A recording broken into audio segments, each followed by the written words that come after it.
So let's take this question. The question is, introduction of absolute scale of thermometry is the result of, and the options are gaseous law, Graham's law, Charles law and Dalton's law. तो यहाँ पे हमारा की concept क्या होगा,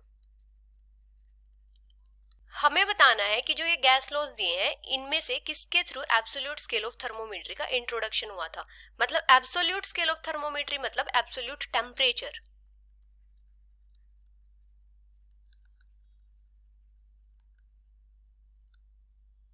अभी यहाँ पे हमें कौन से लॉज दिए हैं, फर्स्ट दिया है ग्राहम्स लॉ।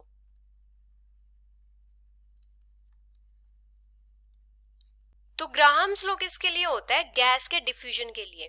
तो ग्राहम्स लॉ के अकॉर्डिंग क्या होता है, किसी भी गैस का रेट ऑफ डिफ्यूजन क्या होता है, कांस्टेंट टेम्परेचर और प्रेशर पे इनवर्सली प्रोपोर्शनल होता है square root of its molar mass. तो इसके अकॉर्डिंग क्या हो जाएगा, जो गैस का रेट ऑफ डिफ्यूजन है रेट, वो इनवर्सली प्रोपोर्शनल हो जाएगा जो गैस का मोलर मास है उसके स्क्वायर रूट के। और ये किस पे होगा, कांस्टेंट टेम्परेचर और प्रेशर पे।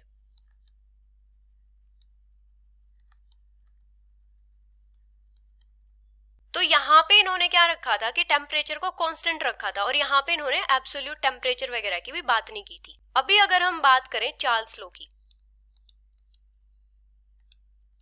तो चार्ल्स लॉ के अकॉर्डिंग क्या होता है, गैस का कोई फिक्स्ड अमाउंट है और उस गैस की जो वॉल्यूम होती है वो डायरेक्टली प्रोपोर्शनल होती है एब्सोल्यूट टेम्परेचर के एट कांस्टेंट प्रेशर। यहाँ पे क्या होता है, जो वॉल्यूम है वो डायरेक्टली प्रोपोर्शनल होती है एब्सोल्यूट टेम्परेचर के।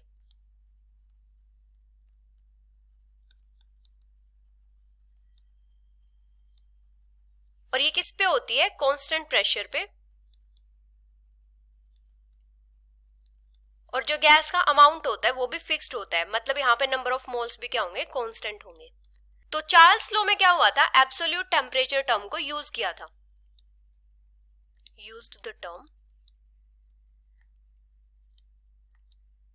Absolute temperature. तो इसी लॉ के रिजल्ट से क्या हुआ था, इंट्रोडक्शन हुआ था एब्सोल्यूट स्केल ऑफ थर्मोमेट्री का। अभी नेक्स्ट हमें क्या गिवन है, डाल्टन्स लॉ। तो डाल्टन्स लॉ में क्या होता है, अगर हमारे पास गैसियस मिक्सचर है कई सारी गैसेस का, तो जो गैसियस मिक्सचर होता है उसका टोटल प्रेशर किसके इक्वल होता है, उस मिक्सचर में जो कंपोनेंट्स हैं, मतलब जो अलग अलग गैसेस हैं उनके पार्शियल प्रेशर के सम के इक्वल होता है। मतलब यहाँ पे जो टोटल प्रेशर होता है वो किसके इक्वल होता है, इस मिक्सचर में जितनी भी गैसेस हैं उनके पार्शियल प्रेशर के सम के, मतलब P1 plus P2 plus P3 and so on. तो जो एब्सोल्यूट स्केल ऑफ थर्मोमेट्री का इंट्रोडक्शन हुआ था वो किसकी वजह से हुआ था, चार्ल्स लॉ की वजह से। So the final answer is Charles law, which is option C. Hope you understood it well. Best of luck.